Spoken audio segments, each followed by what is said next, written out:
It is logical for me to start the chapters of this book by giving an overview of what I have previously written. I have always heard the sound of danger and whispers reaching me from dimensions I do not know how to identify. Are they thoughts from the inspiration of the soul, or are there different means of communication from another place or dimension?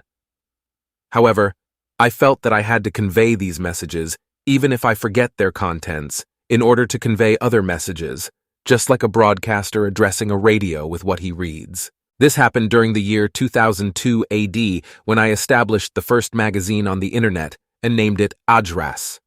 Each bell expressed an idea. I used to write about political, economic, scientific topics, as well as satirical situations, philosophy, psychology, and everything that my mind or the intellectual and spiritual channels that I listen to speak to me about.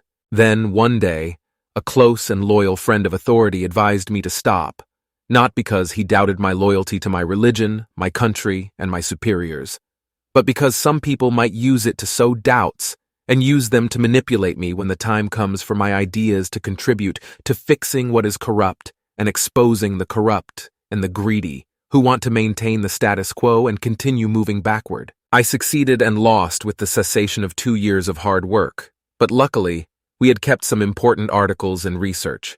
I chose to include the important ones within the pages of this book and its various chapters. Therefore, there will be old chapters in addition to recent ones, with contemporary ideas and thoughts speaking through the pages of the current and future times, God willing.